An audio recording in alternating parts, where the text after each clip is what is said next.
Hi, my name is ryanenser. Welcome to my channel. This channel is here to help you grow spiritually in Jesus Christ. I wanted to address the subject of racism tonight because of what's been going on this past week in America with the killing of George Floyd, and we've had a lot of protests and racism being still an issue in the United States after a couple hundred years of working on it. So I wanted to share that tonight we're talking about how to not be a racist. And I wanted to discuss some of the situations that I've been through actually as a racist myself, and also a person who's experienced racism as well. And so I hope this helps you to take a step forward from wherever you're at. There's a point in our lives where we make decisions about making some changes, and I really hope that this will spark that for you. I want to say that Jesus Christ was not a racist, and he wasn't prejudiced. And if we want to walk as Jesus walked, like it says in 1 John 2:6, then we need to start making changes about being racist.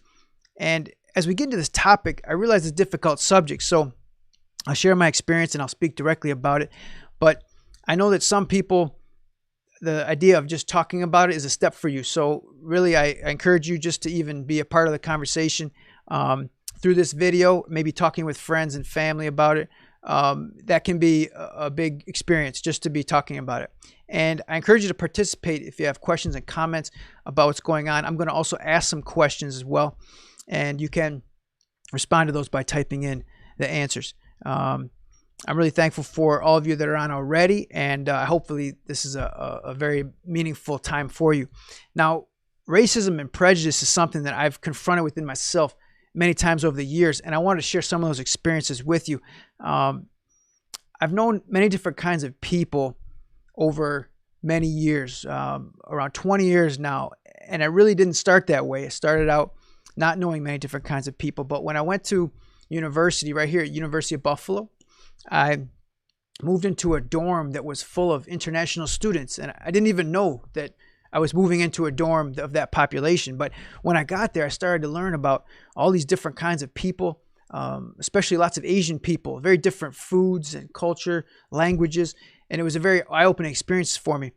And it actually made me go into teaching English later. That's what I chose as my profession in order to be able to reach out to people like this.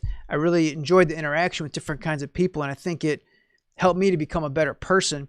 I think that those people also benefited from getting to know somebody like me that was different from them. Well, also teaching immigrants and urban students has been something that I've been able to learn a lot from, knowing these students, knowing their families. Also, I went to a predominantly black church for many years and did a lot of ministry there, Bible studies and other things. And I think that that experience helped me to learn a lot about other kinds of people from being around them and getting to know them. Also, my family, we went to the Middle East and lived there for 3 years and learned a lot about the people there because we were in daily interaction with them, really getting to know them. I want to say that besides all these other experiences, a lot of like professional type experiences or just me on my own, you know, in my own marriage here, there's a different kind of person. There's a different race in my own family. My wife is originally from India, and we met online and we got married 2 years later after we started to date. I went back and forth visiting her in India. She would come here to visit me. And, you know, we have many differences, but we've learned so much from each other. And, you know, getting to know each other very well is something that makes me change how I view her. I don't just see her as some Indian person, some of those people, but she's somebody I know, my wife, and her family. And all these people that I've met through her have become people that I know, and I really love them, enjoy them, and getting to know each of them. So I wanted to say that early in my life, I grew up in a town of pretty much all people like me, all white people, and I wanted to share that experience with you. But also, if you have something to share about that, I'd like you to contribute as well. So how many of you that are watching grew up like me, around people that were the same race as you? I think that it's very common, so I don't expect it to be a rare thing. I think that most people grow up around people that are mostly like them. So if that's you, you can maybe comment in and share a little bit. I see some guests have come on. We've got John Schultz and John Robertson, Mike Lynch, good to see you on here, Ron Wilson, and a couple other buddies I think that are using other names to hide themselves. But that's all right. Just tune in and participate as you feel comfortable. Now, I grew up in a town of mainly all white people, and I believe that all of the black people in my high school counted about 10, about the number of people that I remember that were not white, and I don't remember if there were any other races there. At the time, I really didn't think that much about racism, and I think that as kids, you usually don't think a ton about it, and you definitely don't think as deeply about it as you do when you get older. But there was a time when I was quite young that I first feel like I encountered racism. It was a jolting experience, and I'll tell you what I mean.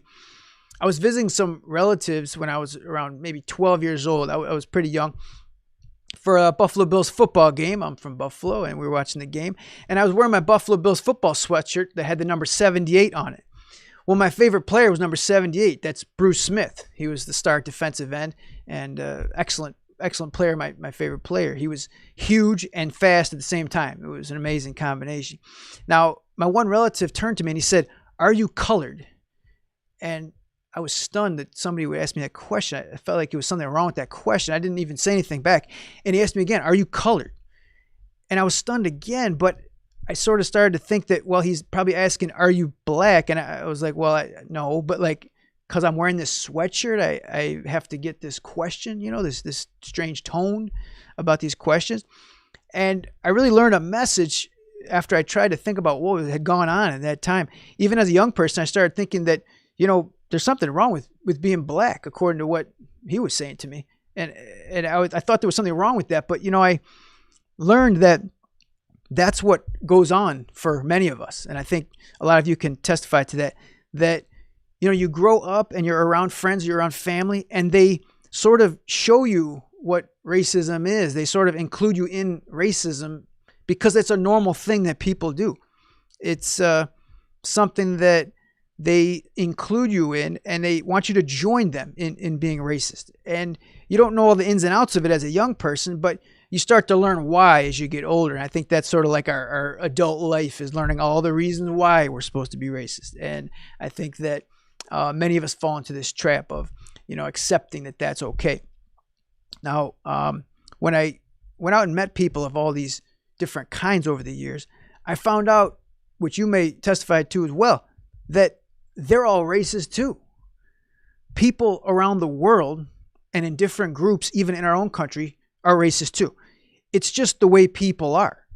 They would sometimes want me to be racist with them, like, let's make a joke about that kind of person. Or maybe they would be racist against me. White people watching this might think, you couldn't have experienced racism because you're white. And in America, generally white people don't, because of the majority and you're around your own kind constantly. But, once you get into other areas that whites are not majority in the U.S., and especially when you go to other countries where you're not the majority and you're the outsider, there's definitely racism against you as a white person. And so this led me to conclude that I really feel like people are generally racist all over. That's just the way people are. It's a pretty standard way of people interacting with each other. They formed some kind of stereotype about that group, and they hold them to that group as much as they can.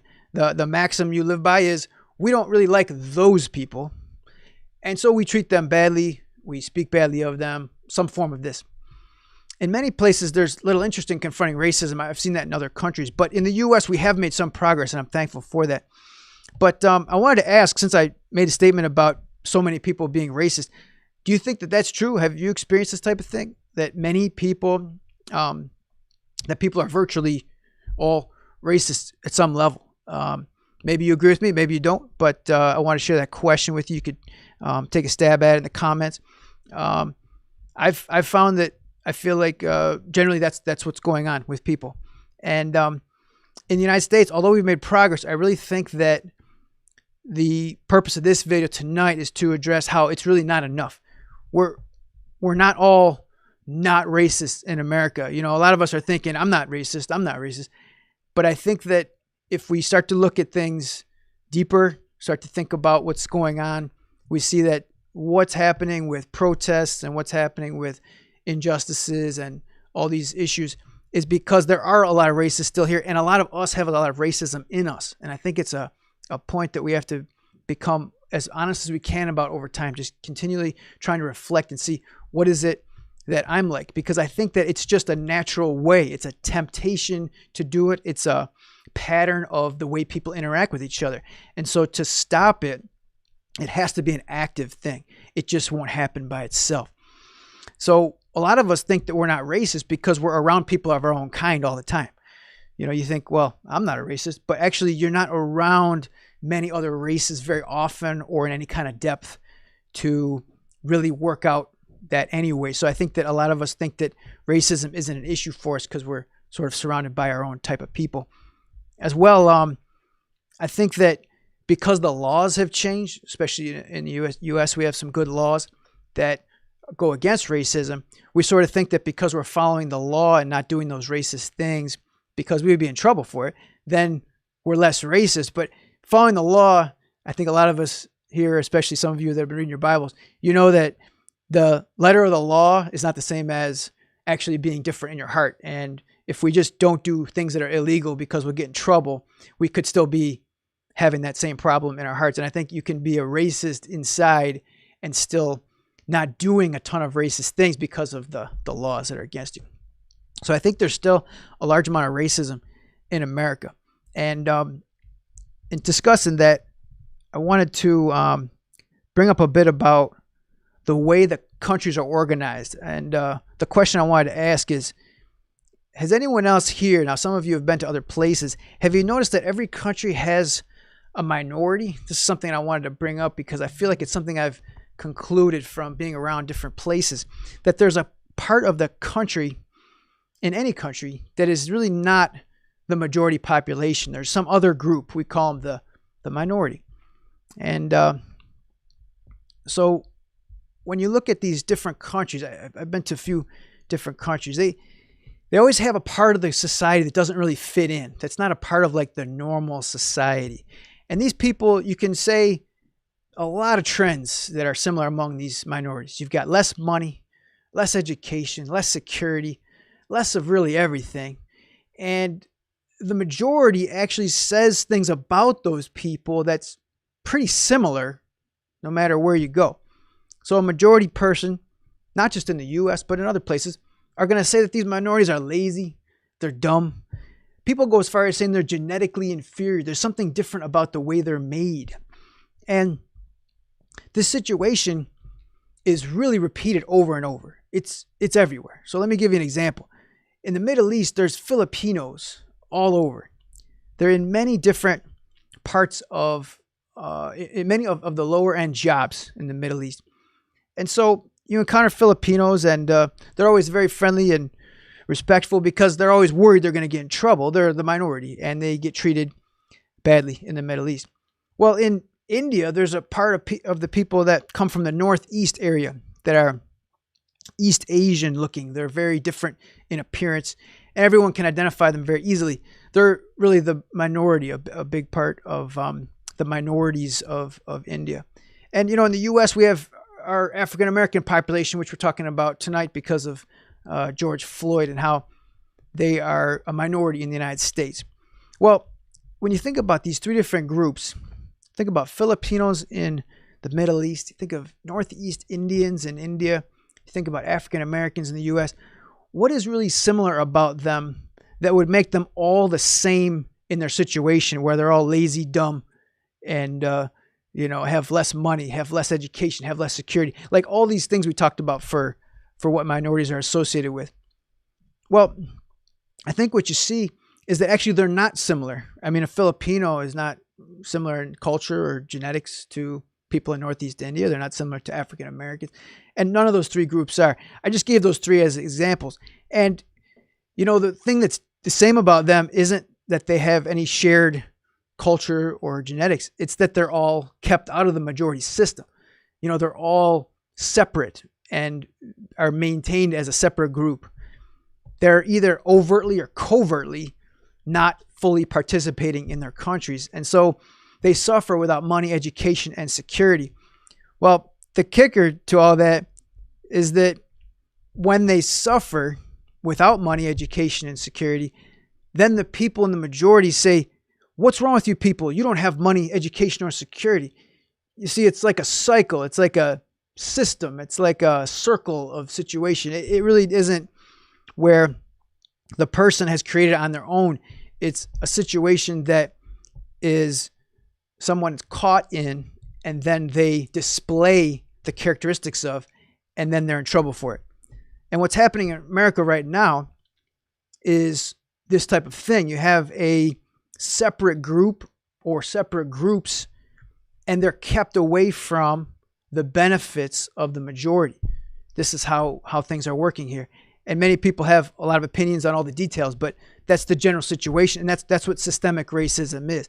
And it's a buzzword. People say systemic racism, but systemic racism means the system that provides the benefits. So like the money, like the jobs, the education, security, all these types of things, they're all for one group more than the others. And this is how you have a racist situation that we call systemic racism.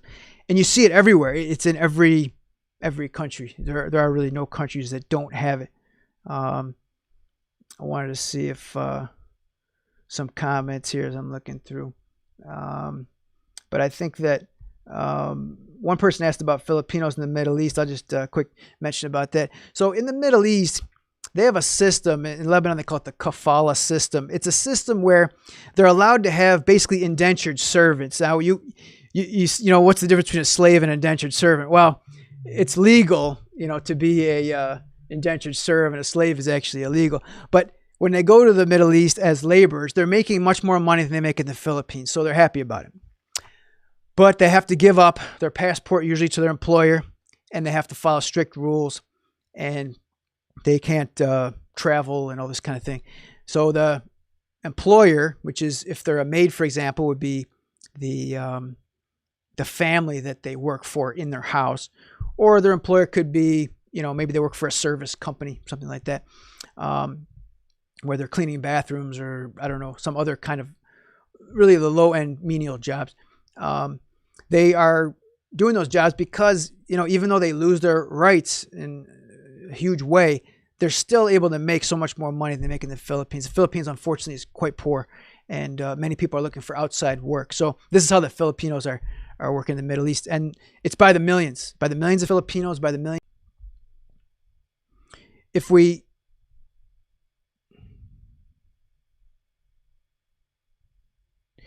claim to follow Jesus Christ, we have to walk as he walked. That's 1 John 2:6. And so I had to admit about myself that I had racism as a problem. So I think that many of us have to look at ourselves and see if this is in us and to what extent. I really think it would be hard to find somebody that has no racism behaviors or thoughts. I just think that it's a very rare thing that people are, you know, commonly racism is just part of us that we have to continue to undo during our lives, trying to spend our time to unwind the racism that we grew up with. But what I want to say is that the point of this entire message here about how can you be less racist. Now you can chime in the comments and you can share as well what you think about how you can be less racist. But how to not be a racist, in my view, is really the simple thing of getting to know people who are not like you, who are of a different race. You've got to know the people. You can't keep a group of people as them in your minds. If the people are some other kind to you and it's hard to relate to them and you think about them as those people, I think that's where the trouble comes. And so a person who looks different, it very easily can become a them or a those people. And so that's where racism is one of our biggest ways to divide people and to form prejudice. But you can have prejudice in many ways. Just racism is a very easy one because it's based on the appearance of somebody else that looks different. And so I really think you've got to know people. You've got to take a step in the direction of not just saying hi to somebody at work that is a different race or some kind of very loose relationship, but you've got to actually know somebody. Like, Who could you give a call to right now of a different race? That would be a way to check that you really know somebody of a different race. And, you know, there's a common thing in churches where we meet the needs of people. Well, one of the ways we meet the needs of people is taking some kind of service to normally an impoverished area. Well, Buffalo tends to have it where you have a wealthier suburban area group helping a inner city lower income group that tends to also fall along race lines. I've seen it as in my experience, and I want to share just an example real quick about one time my wife and I, we went to a function just like this. We were giving Christmas dinner out to people who were not able to afford a nice dinner. Well, it was a crew of white people working to serve black people is what it really was. And my wife was with me, and we got separated for a time when she was doing something, I was doing something else. And one of the people, the white people, said to my wife, "Oh, here's your dinner," because her appearance is dark. And my wife told me after, she said, "Do you know that they asked me if I wanted dinner because they thought I was one of the people being served?" I was like, I'm surprised that would happen. I'm very surprised that would happen. And you know, this is just a simple mistake on the part of the person that offered her the dinner, because actually we were there to help with the service. But that she would be a person who would be assumed to need the dinner because she did not look white is obviously racism. And it's a mistake that somebody's making without, I think, a very evil intention, but it's actually still a problem. And this kind of thing I wanted to bring up because we try to, you know, be people who care about others. And I think that we have blind spots. We have parts of our lives that we haven't always looked into in depth. And so I wanted to share that story because I think that some of us may just not even realize what the racism is that's in us because we haven't been in a certain situation. So I wanted to illustrate it with situations like that. So I really think you've got to know people. Just going in and serving somebody and seeing that racial divide during those kinds of activities, I really think isn't enough. We want to believe that we're not racist because we're helping them. And you're sort of helping them and you're sort of not racist, but there's still a racism issue many times in those kinds of situations.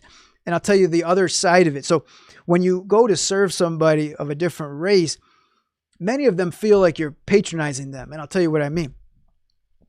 So the reason the person needs the service is because they don't have something. They're lacking typically a lot of money. And then you bring in your Christmas meal like we were offering that one night.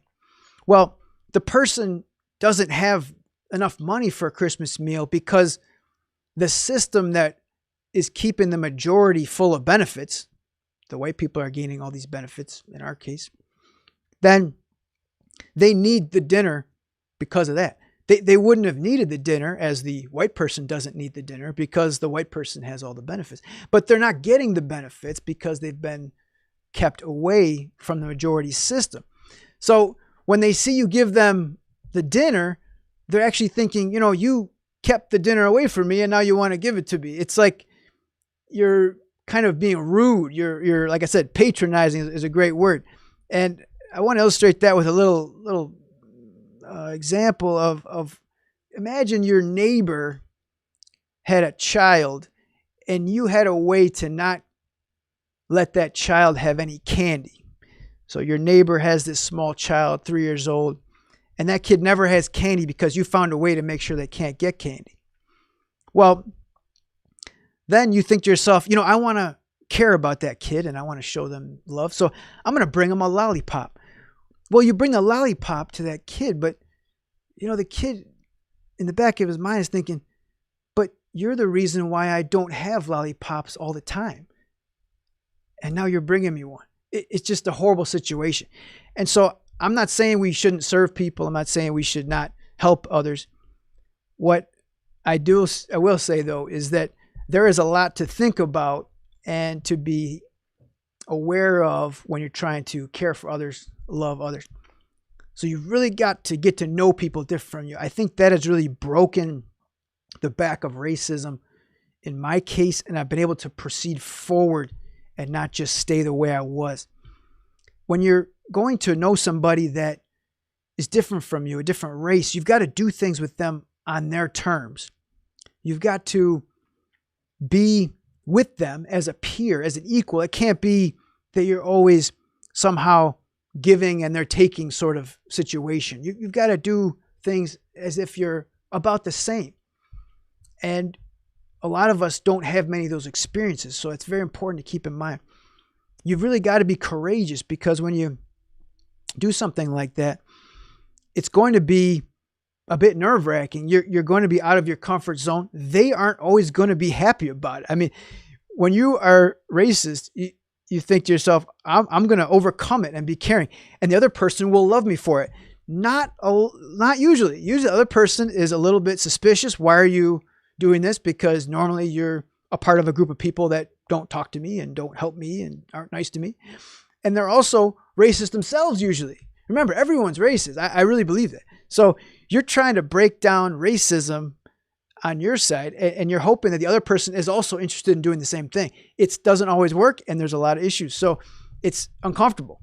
But I really think it's what it takes. And so you're looking for that person who is willing to meet you and start to decrease and reduce the amount of racism and mistrust and all that's between you. You know, you're looking at somebody through stereotypes when you're dealing with racism. You're not really looking at them as the person. And that's where you got to jump across that barrier and get to knowing them. And I really think that's what Jesus was like. I mean, he faced all kinds of social taboos and confronted those things in order to care about other people. You know, he taught about the Good Samaritan, but a lot of people don't remember the beginning of why he taught the story of the Good Samaritan. You see, there was a lawyer that asked Jesus, "What must I do to inherit eternal life?" And Jesus told that lawyer, "Well, what do you think?" He actually turned it back to the lawyer. Well, the lawyer answered it correctly. He gave the Shema, Deuteronomy 6:4, that says, "I should love the Lord my God with all my heart, spirit, soul, and mind." And he also said, "Love your neighbor as yourself. These are the greatest commandments." Jesus said, "You're right." The lawyer's right. He said, that's exactly what the two greatest commandments of the Old Testament are. And Jesus actually was asked the same question in Mark 12. You can take a look. And Jesus answered with the same answer that the lawyer gave. So if Jesus answered with the same answer, and he also told the lawyer, "You're right. This is for sure what the Old Testament's greatest commandments were and how to inherit eternal life." Well, after the lawyer said that, he was still a little bit nervous though, because he didn't think that he should leave right away. He then asked, "Who is my neighbor?" Well, this is where Jesus brought in about the Good Samaritan, because see, the lawyer didn't really care about all people. He didn't really care about his neighbor all the time. He cared about some of his neighbors. And so Jesus wanted to share, you know, there's a time that any kind of neighbor needs you to love them like you love yourself, and you're excluding people. And so this is why the Good Samaritan story was presented. There's a little bit of a backstory just before it, and you could find that in Luke 10:25-37. And Jesus really tried to confront all kinds of ways that we separate from other people, and racism would be one way that we separate from other people and struggle to care about them. A few weeks ago, we also talked about knowing and doing what Jesus says as the way to be the house that doesn't fall down. The way to be the house that doesn't fall down is not just knowing what Jesus says, but doing it and walking as Jesus walked, like we talked about earlier. So it's the doing that we have to change for many of us. Some of us, if you didn't know some of the things, now you're knowing some of them from this message, and you can always look up these passages. But if you already know it, it's really the doing. That's the next step. So what about this can you change for next week or next month? You know, how can you do something that's a little bit less racist than you have been? And it's a very honest thing it takes a lot of honesty to look at yourself and say, you know, I've been thinking of this in a racist way or doing this in a racist way, because most of us don't want to say we're racist. It has a very horrible sound to it, and we don't want to admit it. But I really think that when we can get to that point of being honest, and we can look into taking steps, we can really start to make a change. And I really think that this is the answer here. We need to get in the lives of people that are different from us. I'll show you the conclusion here. How do you not be a racist? You have to really know people that are different from you. You have to know people of a different race. That's how you overcome racism. I really thank you for coming on to this live stream, and I hope it was helpful for you. It's something that I've been working on for many years, and I still have work to do. I'm not there. I'm not completely not a racist. And I think that to be honest with ourselves about where we're at and then to move forward is the best way. And I really hope that I can see you again next week. We'll be going into more of the how to enjoy reading your Bible message. I really hope that you're staying safe amidst the protest. And hey, if you get a chance to join a protest, I mean, we're looking for changing the systemic racism that we experience in our country. And I think that it's a great opportunity right now for some change. If you want to catch some of these messages on the podcast instead, when you can't watch a video, you can check it out on Spotify and Apple Podcasts. I'm also going to be putting on a abbreviated form of this video on Facebook. I have a Facebook page, ryanenser videos, where you can see this distilled down into just a direct message without the interaction. So I really appreciate you being here, and I hope you have a great night. Stay safe, and God bless.